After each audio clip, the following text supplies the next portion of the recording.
दोस्तों, प्राचीन भारत के इतिहास की पिछली वीडियोज में हमने देखा कि नगरीय सिंधु घाटी सभ्यता के पतन के पश्चात भारत के भूमि पर ग्रामीण वैदिक सभ्यता का उदय हुआ। वैदिक सभ्यता के इस शुरुआती दौर में परिवार समाज की सबसे छोटी तो जन समाज की सबसे बड़ी प्रशासनिक इकाई थी। लेकिन समय के साथ साथ वैदिक सभ्यता के सामाजिक एवं राजनीतिक जीवन में बदलाव होते गए। लोहे की खोज ने आर्थिक विकास के नए रास्ते खोले।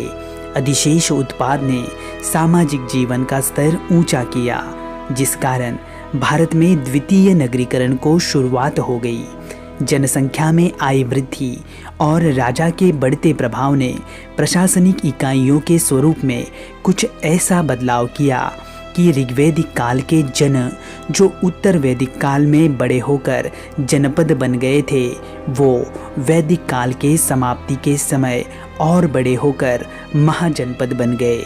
महाजनपदों के निर्माण और पतन के इस कहानी में आज हम ईसा पूर्व 6वीं शताब्दी से लेकर ईसा पूर्व 4वीं शताब्दी के मध्य तक भारतीय भूमि पर अस्तित्व में रहे महाजनपदों के बारे में विस्तार से जानने की कोशिश करेंगे।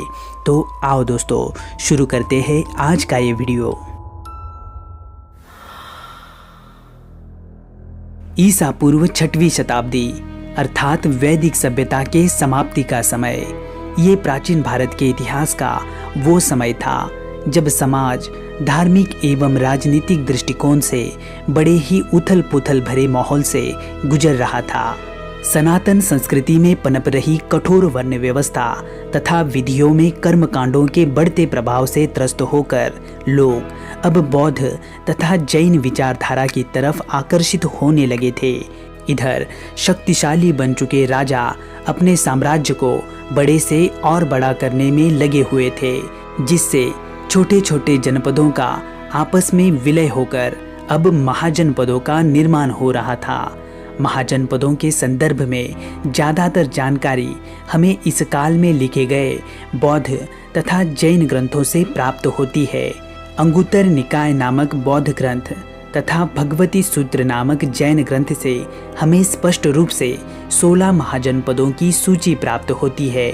इसी के साथ साथ इन ग्रंथों से हमें उन महाजनपदों के क्षेत्र तथा उनकी राजनीतिक व्यवस्था के बारे में भी जानकारी प्राप्त होती है। वैदिक काल के समाप्ति के वक्त वर्तमान भारत का बिहार और पूर्वी उत्तर प्रदेश का क्षेत्र महाजनपदों के विस्तार का मुख्य केंद्र बन चुका था।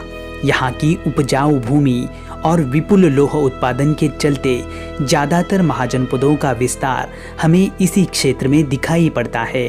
वर्तमान मध्य प्रदेश, राजस्थान और दक्षिण भारत में हमें क्रमशः एक एक महाजनपद दिखाई देते हैं, तो वर्तमान भारत के बाहर हमें 2 महाजनपद दिखाई देते हैं। इनमें से अधिकांश महाजनपदों में हमें राजतंत्र की व्यवस्था ही दिखाई देती है, लेकिन कुछ महाजनपदों में हमें गणतंत्र व्यवस्था भी दिखाई देती है।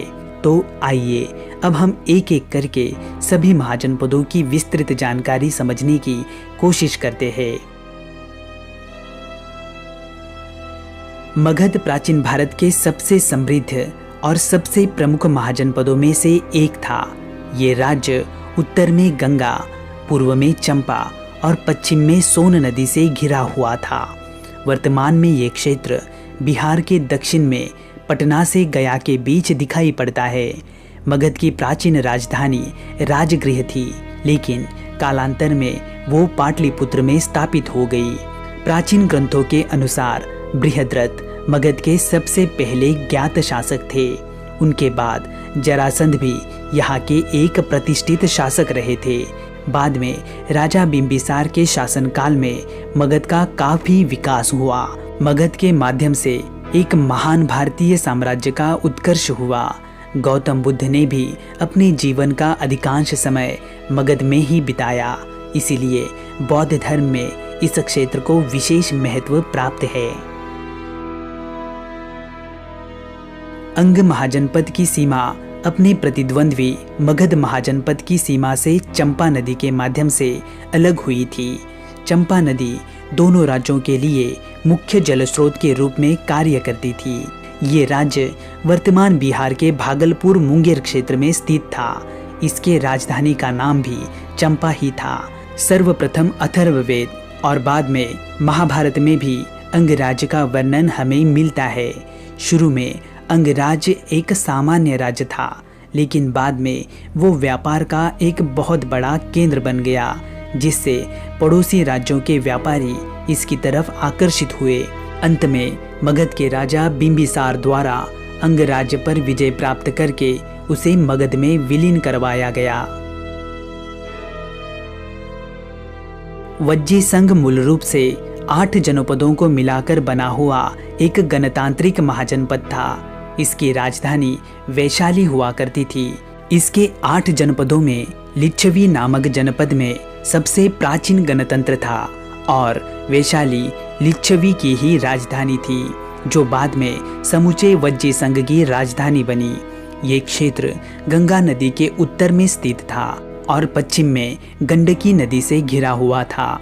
गंडकी नदी ने वज्जी संघ को मल्ल और कौशल से अलग किया हुआ था। वर्तमान में ये क्षेत्र उत्तरी बिहार के मिथिला क्षेत्र में दिखाई पड़ता है। राजधानी वैशाली के अलावा वज्जी संघ में हाथीगामा, भोगानगर और कुंडापुरा जैसे लोकप्रिय प्राचीन शहरों का वर्णन पाया जाता है। प्राचीन काशी महाजनपद उत्तर में वरुणा नदी और दक्षिण में असी नदी से घिरा हुआ था। वाराणसी इसके राजधानी का शहर था। वर्तमान काल में काशी उत्तर प्रदेश के उसी भाग में स्थित है जहां पर प्राचीन काल में हुआ करता था। गौतम बुद्ध के समय से पहले काशी एक शक्तिशाली महाजनपद हुआ करता था, जिसका कौशल, मगध और अंग महाजनपदों के साथ लगातार संघर्ष जारी रहता था। इसकी पुष्टि हमें 5वीं शताब्दी में भारत आने वाले चीनी यात्री फाहियान के यात्रा विवरण से प्राप्त होती है। कौशल महाजनपद मगध महाजनपद के करीब ही स्थित था। इसकी सीमाएं दक्षिण में गंगा नदी, पूर्व में गंडक नदी और उत्तर में हिमालय पर्वत से बंधी हुई थी। कौशल उत्तर और दक्षिण इन 2 भागों में बटा होने के कारण दक्षिण की राजधानी श्रावस्ती और उत्तर की राजधानी साकेत का हुआ करती थी, लेकिन मुख्य रूप से श्रावस्ती ही कौशल की राजधानी थी। वर्तमान में ये क्षेत्र उत्तर प्रदेश के फैजाबाद अयोध्या क्षेत्र में दिखाई पड़ता है। बुद्ध और महावीर के समय कौशल राज्य पर राजा प्रसेनजीत का शासन था। कौशल एक शक्तिशाली महाजनपद था, लेकिन अंततः उसका भी मगध में ही विलय हो गया। वर्तमान में उत्तर प्रदेश का देवरिया क्षेत्र प्राचीन काल में मल्ल महाजनपद का क्षेत्र हुआ करता था। इसकी राजधानी कुशीनगर थी। कुशीनगर वही स्थान था जहां पर गौतम बुद्ध को महापरिनिर्वाण की प्राप्ति हुई थी। वज्जी संघ की तरह ही मल्ल भी एक लोकतांत्रिक राज्य था। यहाँ के कुशीनारा और पावा इन प्राचीन शहरों को आज भी जैन और बौद्धों द्वारा अत्यंत महत्वपूर्ण माना जाता है। भगवान महावीर ने अपना अंतिम भोजन कुशीनारा में, तो भगवान गौतम बुद्ध ने अपना अंतिम भोजन पावा में किया था। वत्स या वामा वर्तमान में उत्तर प्रदेश के इलाहाबाद या कहे प्रयाग के पास स्थित था। यह एक राजतंत्रीय महाजनपद था। इसकी राजधानी कौशाम्बी थी।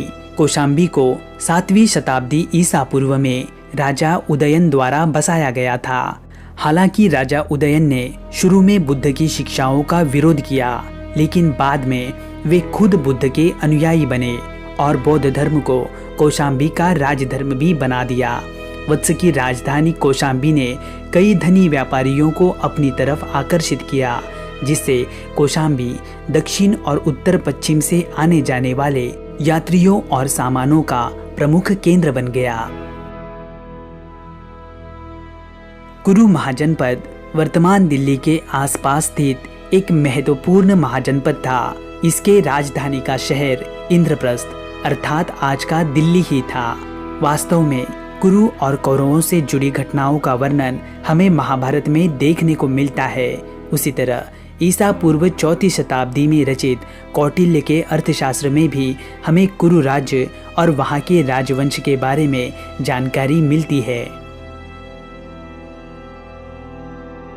गंगा नदी और हिमालय की पर्वत श्रृंखलाओं के बीच पांचाल राज्य कुरु राज्य के पूर्व में स्थित था। इसकी राजधानी थी अहिछत्र, जो वर्तमान में बरेली क्षेत्र का हिस्सा है। प्राचीन काल में पांचाल 2 भागों में बटा हुआ था, जिन्हें दक्षिण पांचाल और उत्तर पांचाल के रूप में देखा जाता था। शुरू में पांचाल भी एक शक्तिशाली राज्य था, लेकिन बाद में मौर्य और गुप्त साम्राज्य द्वारा उसका अंत करवा दिया गया। सुरसेन या कहे शूरसेन महाजनपद यमुना नदी के पश्चिम में और मत्स्य राज्य के पूर्व में स्थित था। यहाँ की राजधानी मथुरा थी। गौतम बुद्ध के समय यहाँ के राजा सूरसेना ने बौद्ध धर्म के प्रचार और प्रसार में अपनी महत्वपूर्ण भूमिका निभाई थी, लेकिन बाद में सूरसेन के फलते फूलते साम्राज्य का भी मगध साम्राज्य में विलय हो गया। चेदी राज्य का वर्णन हमें महाभारत में भी देखने को मिलता है।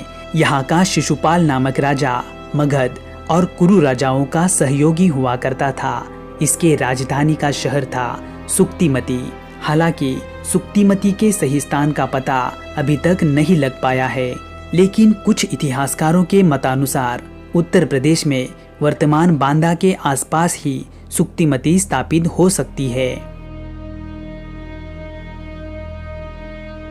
अवंती महाजनपद को कौशल, मगध और वत्स के साथ साथ चौथे महान राज्य के रूप में देखा जाता था। वर्तमान मध्य प्रदेश में स्थित अवंती राज्य नर्मदा नदी की वजह से 2 भागों में विभाजित था, जिसमें से उत्तर अवंती की राजधानी थी उज्जैन, तो दक्षिण अवंती की राजधानी थी माहिष्मती। अवंती बौद्ध धर्म का एक महान केंद्र था। मगध राजा शिशुनाग ने नंदीवर्धन को हराने के बाद अवंती भी मगध का हिस्सा बन गई। मत्स्य महाजनपद कुरु साम्राज्य के दक्षिण में और यमुना नदी के पश्चिम में वर्तमान राजस्थान के जयपुर क्षेत्र में स्थित था। इसकी राजधानी का शहर था विराटनगर। यद्यपि विभिन्न बौद्ध ग्रंथों में मत्स्य को एक महाजनपद के रूप में वर्णित किया गया है, लेकिन बुद्ध के समय तक इसकी राजनीतिक शक्ति बहुत ही कम हो चुकी थी। अस्मक महाजनपद एकमात्र ऐसा महाजनपद था जो दक्षिणी भारत में स्थित था। इसकी राजधानी के शहर का नाम था पोतन या पोटली, जो वर्तमान में आंध्र प्रदेश में दिखाई पड़ता है। प्राचीन बौद्ध ग्रंथ अंगुत्तर निकाय में हमें अस्मक महाजनपद का वर्णन देखने को मिलता है। वर्तमान भारत से बाहर पाकिस्तान और अफगानिस्तान की सीमा पर स्थित प्राचीन कंबोज महाजनपद हिंदुकुश पर्वत श्रृंखला के दोनों ओर स्थित था। इसकी राजधानी का शहर था राजपुर, जो हाटक के नाम से भी जाना जाता था। अपने आप को दक्षिण दिशा में स्थापित करने के लिए कंबोज के वंशजों ने पर्वत श्रृंखला को पार किया था। सम्राट अशोक के काल के ग्रंथों में तथा अन्य कुछ भारतीय ग्रंथों में भी हमें कंबोज राज्य का वर्णन देखने को मिलता है। वर्तमान पाकिस्तान में स्थित गांधार महाजनपद शिक्षा एवं विद्वानों के लिए विश्व भर में प्रसिद्ध था। इस महान साम्राज्य की राजधानी तक्षशिला हुआ करती थी, जो वैश्विक स्तर पर शिक्षा का एक प्रमुख केंद्र थी। दुनिया भर से विद्वान तक्षशिला विश्वविद्यालय में ज्ञान प्राप्त करने के लिए आया करते थे। तो दोस्तों, इस प्रकार हमने 16 महाजनपदों के माध्यम से इस काल में भारतीय उपमहाद्वीप पर बनी राजनीतिक परिस्थिति को समझा। जन से जनपद और जनपद से महाजनपद बने इन शक्तियों के बीच अपने अस्तित्व और विस्तार की लड़ाई में और आगे क्या क्या हुआ, इसकी चर्चा हम अगले अर्थात मगध के उत्कर्ष से जुड़े वीडियो में विस्तार से करेंगे। तो दोस्तों, आपको ये जानकारी कैसी लगी आप हमें कमेंट बॉक्स में जरूर बताइए। वीडियो को लाइक करके अपने दोस्तों में शेयर कीजिए और चैनल को सब्सक्राइब करके बेल आइकन को ऑल नोटिफिकेशंस पर सेट कीजिए ताकि हमारे अगली वीडियो की नोटिफिकेशंस आपको तुरंत प्राप्त हो। तो चलो दोस्तों, मिलते हैं अगली किसी वीडियो में। तब तक के लिए आप अपना ख्याल रखना। जय हिंद।